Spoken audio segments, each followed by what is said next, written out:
സംസ്ഥാനത്തെ school college വിദ്യാർത്ഥികൾക്കായി സർക്കാർ സംഘടിപ്പിക്കുന്ന ക്വിസ് മത്സരമാണ് ചീഫ് മിനിസ്റ്റേഴ്സ് ക്വിസ്.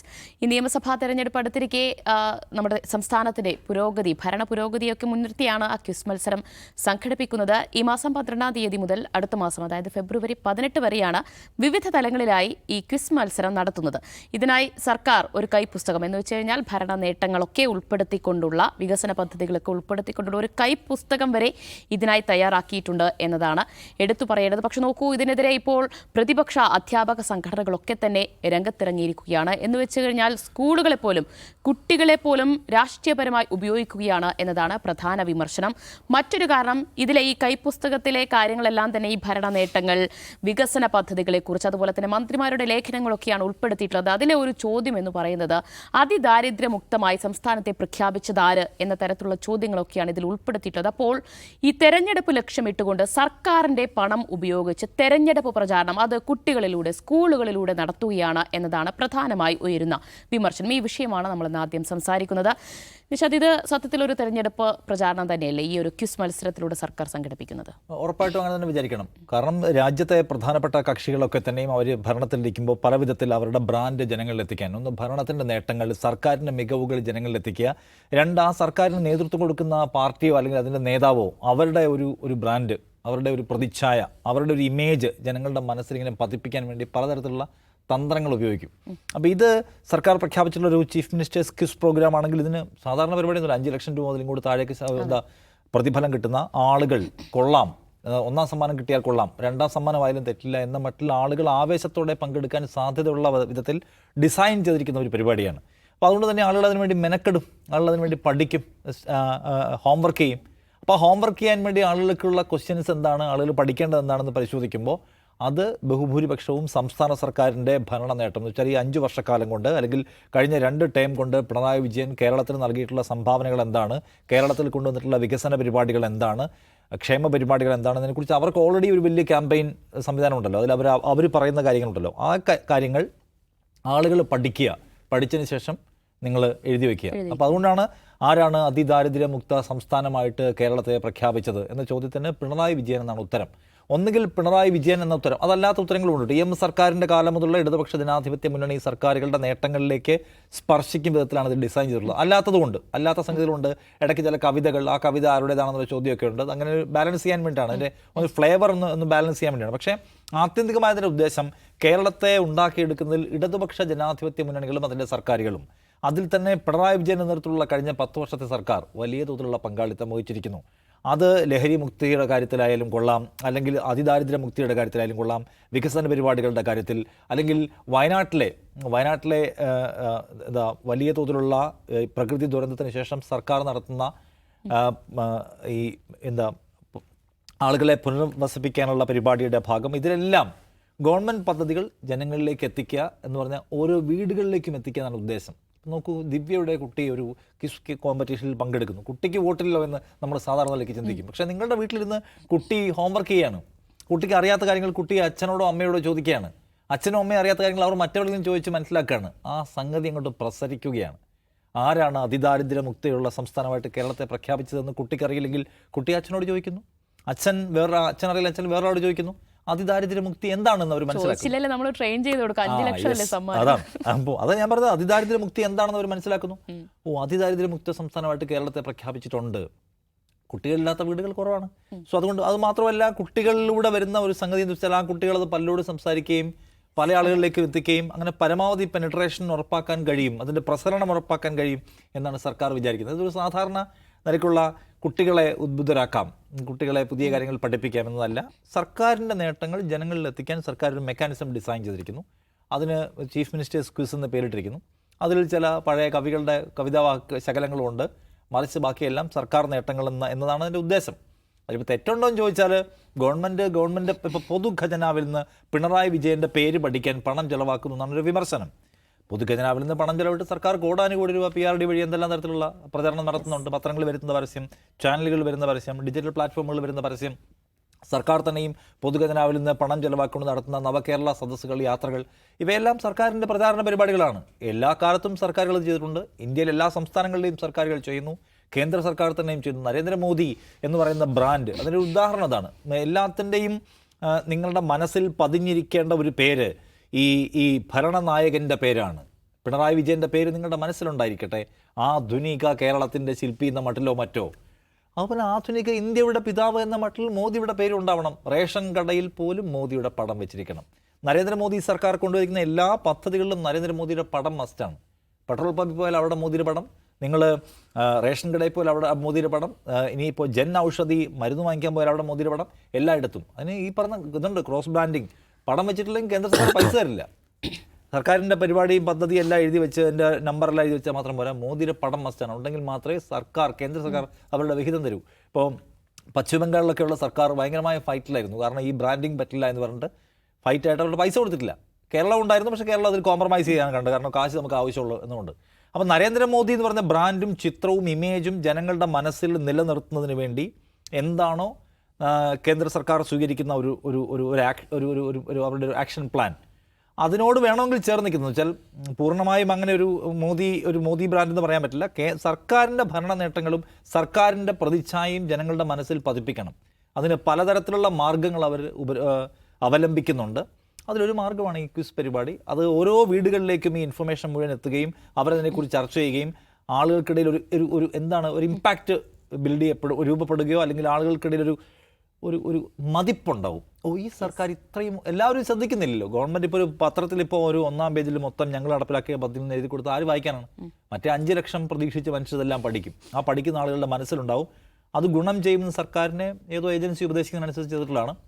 അതുകൊണ്ട് ഇത് കുഞ്ഞുങ്ങളെ ചരിത്രവും വർത്തമാനവും പഠിപ്പിക്കാനുള്ള പരിപാടി നിഷ്കളങ്കമായി കാണാൻ കഴിയില്ല. ഞാൻ കവിഞ്ഞു വിമർശിക്കാനൊന്നുമില്ല, എല്ലാവരും ചെയ്യുന്ന പരിപാടി തന്നെയാണ്. എല്ലാ തരത്തിലുള്ള ഇത്തരം ക്യാമ്പയിൻ പരിപാടികൾക്കും സർക്കാർ തന്നെ കാശ് ചെലവാകുകയും ചെയ്യുന്നുണ്ട്. അതിന് സർക്കാരിന് വകുപ്പ് തന്നെയുണ്ട്. ഇത് രാഷ്ട്രീയമൊന്നും ഇല്ലാത്തതാണ് എന്ന് മാത്രം അവകാശപ്പെടരുതെന്ന് മാത്രമാണ് എനിക്ക് പറയാനുള്ളത്. ശരി, നൗസറി, ഇലക്ഷൻ എന്ന് പറയുന്നത് ആത്യന്തികമായ ഒരു കോമ്പറ്റീഷനാണ്. അപ്പോൾ മത്സരം ജയിക്കാൻ ഏതടവും പ്രയോഗിക്കും, അതെല്ലാവരും ചെയ്യുന്നതുമാണ്. പക്ഷേ ഈ ചെയ്യുന്നതിൽ ഒരു ശരികേടുണ്ടോ? ശരികേടെന്ന് വെച്ചാൽ സാങ്കേതികമായി അതിന് ശരികേടൊന്നുമില്ല. കാരണം സത്യസന്ധ ഇപ്പോൾ നടക്കുന്നത് സ്കൂളുകളിൽ സംസ്ഥാന പൊതുവിദ്യാഭ്യാസ വകുപ്പ് ഒരു ക്വിസ് മത്സരം സംഘടിപ്പിക്കുകയാണ്. അതിൽ വിജയിക്കുന്ന ആളുകൾക്ക് അടിപൊളി സമ്മാനം 5 ലക്ഷം അല്ലേ, 5 ലക്ഷം രൂപക്ക് സമ്മാനം കൊടുക്കുന്നു. ആ നിലക്ക് നോക്കുമ്പോൾ വിദ്യാഭ്യാസ വകുപ്പിന് വിദ്യാർത്ഥികൾക്കിടയിൽ ക്വിസ് മത്സരം നടത്താൻ അവകാശമുണ്ട്. പിന്നെ CM ക്വിസ് എന്നാണ് അതിന് പേരിട്ടിരിക്കുന്നത്. ചീഫ് മിനിസ്റ്റർ, നമുക്കൊരു ചീഫ് മിനിസ്റ്റർ എന്ന് പറഞ്ഞാൽ ഭരണഘടനാ പദവിയാണ്. ചീഫ് മിനിസ്റ്ററുടെ നേതൃത്വത്തിൽ നടന്നിട്ടുള്ള ഭരണ പരിഷ്കാരങ്ങൾ, ഭരണത്തിൽ അദ്ദേഹം നടപ്പിലാക്കിയിട്ടുള്ള പദ്ധതികൾ, അതിനെക്കുറിച്ചൊക്കെയാണ് ചോദ്യങ്ങൾ. പിന്നെ കുറേ പഴയ സർക്കാരുകളെ കുറിച്ചിട്ടുള്ള ചോദ്യങ്ങളുണ്ട്. അതിൽ കൂടുതൽ ഇടതുപക്ഷ സർക്കാരുകൾ തന്നെയാണ്. EMS സർക്കാരിൻ്റെ കാലത്ത് സ്കൂളിലെ ഫീസ് എടുത്തു കളഞ്ഞതിനെക്കുറിച്ച് ചോദ്യമുണ്ട്. അപ്പോൾ അതിലെങ്ങനെയാണെന്ന് വെച്ചിട്ടുണ്ടെങ്കിൽ പിന്നെ ചോദ്യം ഉത്തരം എന്നുള്ള മാത്രമല്ല, ഓരോ ചോദ്യത്തിനും ഒരു ആൻസർ കീ ഉണ്ട്. ഈ അധ്യാപകർക്ക് തയ്യാറാക്കിയുള്ള ആ ഉത്തരത്തെ വിശദീകരിക്കുന്ന കുറിപ്പുണ്ടാവും. അപ്പോൾ ഓരോ ഇതിലും ഒരു ഉത്തരം പറയുക മാത്രമല്ല അധ്യാപകൻ ചെയ്യുന്നത്, ആ ഉത്തരവുമായി ബന്ധപ്പെട്ട അതിൻ്റെ സറൗണ്ടിങ്സ് വിശദീകരിക്കും. അപ്പോൾ എന്താണ്, കുട്ടികൾക്കൊരു സന്ദേശം കൊടുക്കാൻ പറ്റും. ഉദാഹരണം പറഞ്ഞാൽ ഈ പറയുന്ന 11ാമത്തെ ചോദ്യമുണ്ട്. വിഴിഞ്ഞം അന്താരാഷ്ട്ര തുറമുഖത്തേക്ക് ചരക്കുകളുമായി എത്തിയ ആദ്യ മദർഷിപ്പ് ഏതാണ്? ആ ചോദ്യം ഒരു എന്താണ്, രാഷ്ട്രീയ ചോദ്യം എന്നല്ല, ആ നിലക്ക് ഇൻഫോർമേറ്റീവ് ചോദ്യം എന്ന് പറയാം. അപ്പോൾ അതിൻ്റെ ഉത്തരം സാൻ ഫെർണാണ്ടോ എന്നാണ്. അപ്പോൾ സാൻ ഫെർണാണ്ടോ എന്ന് കുട്ടി ഉത്തരം എഴുതാം അല്ലെങ്കിൽ എഴുതാതിരിക്കാം. ഇനി ആ ഉത്തരത്തെ അധ്യാപകൻ വിശദീകരിക്കുമ്പോൾ അദ്ദേഹം വിശദീകരിക്കും. 2024 ജൂലൈ 11 ചൈനയിലെ ഷിയാങ്മെൻ തുറമുഖത്ത് നിന്ന് പുറപ്പെട്ട കപ്പൽ കുഞ്ഞെത്തി. അപ്പോൾ 2024 ജൂലൈ 11 എപ്പോഴാണ്, ആരാണ് ഭരിക്കുന്നത്? അപ്പോൾ ഇതാണ് അതിൻ്റെ ഒരു പ്രൊമൈസ് എന്ന് പറയുന്നത്. ഇങ്ങനെ സ്വാഭാവികമായിട്ടും KSTയുമായി ബന്ധപ്പെട്ട അധ്യാപകരായിരിക്കും ഇതിൻ്റെ സംഘാടകരായിട്ട് വരിക. അതിങ്ങനെ അവർക്ക് വിശദീകരിക്കാൻ പറ്റും. Kerala single dwelling place protection bill, ഏക കിടപ്പാട സംരക്ഷണ ബിൽ 2025, അത് ഉത്തരമായിട്ട് വരുന്ന ചോദ്യമുണ്ട്. 12ാമത്തെ ചോദ്യം, വായ്പാ തുകകൾ തിരിച്ചടക്കാൻ കഴിയാത്തതിൻ്റെ പേരിൽ കുടുംബങ്ങളെ അവരുടെ ഒരേ ഒരു വാസസ്ഥലത്ത് നിന്ന് ഒഴിപ്പിക്കുന്നത് തടയുന്നതുമായി ബന്ധപ്പെട്ട് കേരള നിയമസഭ ഒക്ടോബറിൽ പാസ്സാക്കിയ ബില്ലിൻ്റെ പേരെന്താണെന്നാണ് ചോദ്യം. അതിൻ്റെ ഉത്തരം കൊടുക്കുന്നു. അത് സാമാന്യം നന്നായിട്ട് അധ്യാപകൻ അത് വിശദീകരിക്കുന്നുണ്ട്. ജപ്തി ചെയ്യപ്പെടുന്നവരുടെ പ്രയാസങ്ങൾ അവരെ രക്ഷിക്കാൻ വേണ്ടിയിട്ട് സർക്കാർ നടത്തിയുള്ള. അപ്പോൾ ഇത് നിഷാദ് പറഞ്ഞ ഒരു സന്ദേശം കൊടുക്കുകയാണ്. ആരിലേക്ക്? ലക്ഷക്കണക്കിന് കുട്ടികളിലേക്കും അവരുടെ കുടുംബാംഗങ്ങളിലേക്ക് കൊടുക്കുകയാണ്. ആ നിലക്ക് നോക്കുകയാണെങ്കിൽ ഒരു സ്മാർട്ട് മൂവാണ്. ഇവിടെയുള്ള മാധ്യമങ്ങളൊന്നും ഇവിടുത്തെ സർക്കാരിൻ്റെ നല്ല കാര്യങ്ങൾ പ്രചരിപ്പിക്കുന്നില്ല. ജനങ്ങളിലേക്ക് എത്തിക്കുന്നില്ല എന്നുള്ളതാണല്ലോ സർക്കാരിൻ്റെയും CPM നേതൃത്വത്തിൻ്റെ ഒരു പരാതി. നിങ്ങളൊന്നും വേണ്ടെന്നേ, ഞങ്ങൾ ഡയറക്റ്റായിട്ട് ജനങ്ങളിലേക്ക് കാര്യങ്ങൾ എത്തിച്ചു കൊടുക്കാം. അതിനുവേണ്ടി ഒരു സ്മാർട്ട് മൂവ് എന്നുള്ള നിലയ്ക്ക് ഈ പരിപാടിയെ കാണാം. അതിന് സ്വാഭാവികമായിട്ടും സർക്കാർ ഖജനാവിൽ നിന്നുള്ള പണം ചെലവഴിച്ച് നടത്തുന്ന പരിപാടി ആയതുകൊണ്ട് പ്രതിപക്ഷം അതിനെ എതിർക്കും. കാരണം പ്രത്യേകിച്ച് ഇലക്ഷൻ വന്ന് നിൽക്കെ ഇങ്ങനെ മുഖ്യമന്ത്രി ഈ മന്ത്രിസഭയുടെ നേട്ടങ്ങൾ വിദ്യാർത്ഥികളിലേക്ക് ഒരു സർക്കാർ പരിപാടിയായിട്ട് കൊണ്ടുപോകുന്നത് ഒരു ഇലക്ഷൻ തന്ത്രമാണെന്ന വിമർശനം ഉന്നയിക്കാൻ പ്രതിപക്ഷം നിശ്ചയമായിട്ട് അധികാരമുണ്ട്, അവർക്ക് അവകാശമുണ്ട്. അപ്പോൾ ഇതെന്താണെന്ന് വെച്ചാൽ ഒരർത്ഥത്തിൽ സ്മാർട്ട് മൂവാണ്. ഇങ്ങനെ ലക്ഷക്കണക്കിന് കുട്ടികളിലേക്ക് അവരുടെ കുടുംബങ്ങളിലേക്ക് സന്ദേശത്താണ്. പക്ഷേ ഇന്നത്തെ കാലത്ത് ഇത്തരം മൂവ് കൊണ്ട് എന്ത് കാര്യമുണ്ടോയെന്ന് വെച്ചാൽ ഇത് ട്രോളപ്പെടുകയല്ലേ ചെയ്യുക എന്നുള്ളതാണ് എൻ്റെ സംശയം. അത് ആ നിലക്ക് ഇതിങ്ങനെ അധ്യാപകൻ കുട്ടികൾക്ക് ഇതിങ്ങനെ വായിച്ചു കൊടുക്കുന്നു, അതിൻ്റെ വിശദീകരണം കൊടുക്കുന്നു.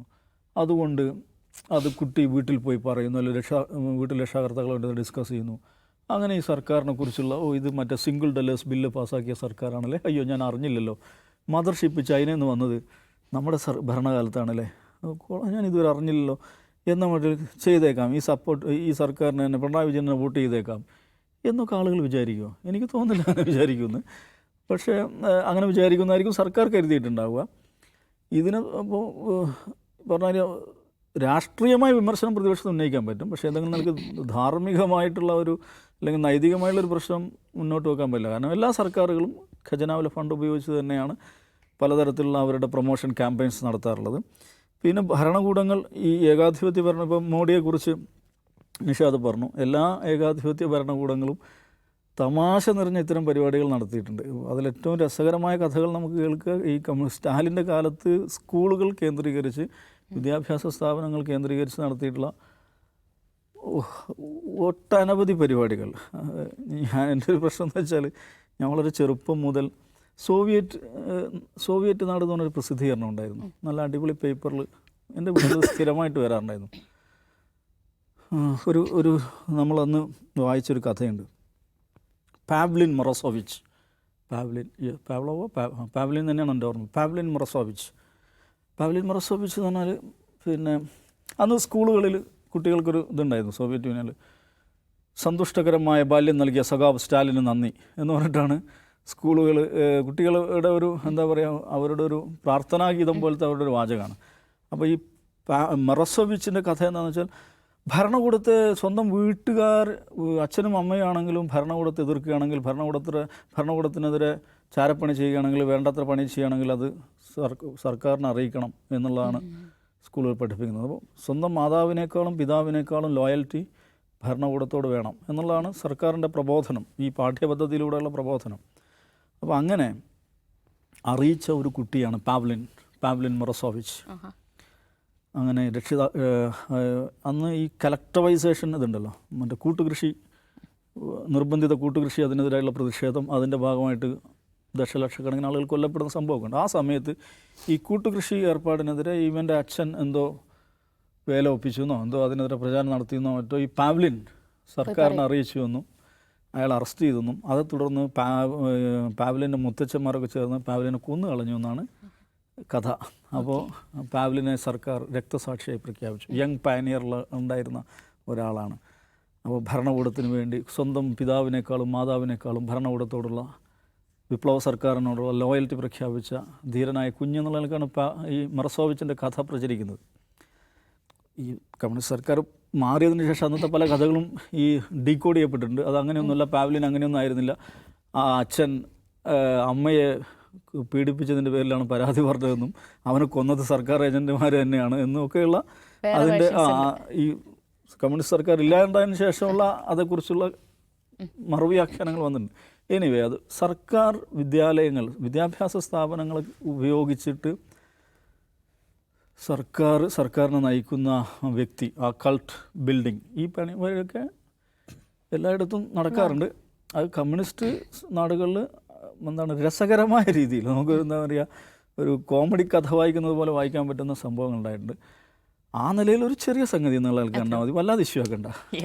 എന്തായാലും ഇവിടെ ക്വിസ് മത്സരമേ ആയുള്ളൂ. ഇനി എന്തൊക്കെ കാണാനിരിക്കുന്നു? നമ്മളൊരു വലിയൊരു ഇലക്ഷൻ കാലത്തേക്ക്, തെരഞ്ഞെടുപ്പ് ചൂടിലേക്കൊക്കെ കടക്കാൻ പോവുകയാണ്. അപ്പോൾ പലതരത്തിലുള്ള പ്രചാരണ തന്ത്രങ്ങൾ, പ്രചാരണ രീതികളൊക്കെ നമുക്ക് കാണാനിരിക്കുന്നതേ ഉള്ളൂ.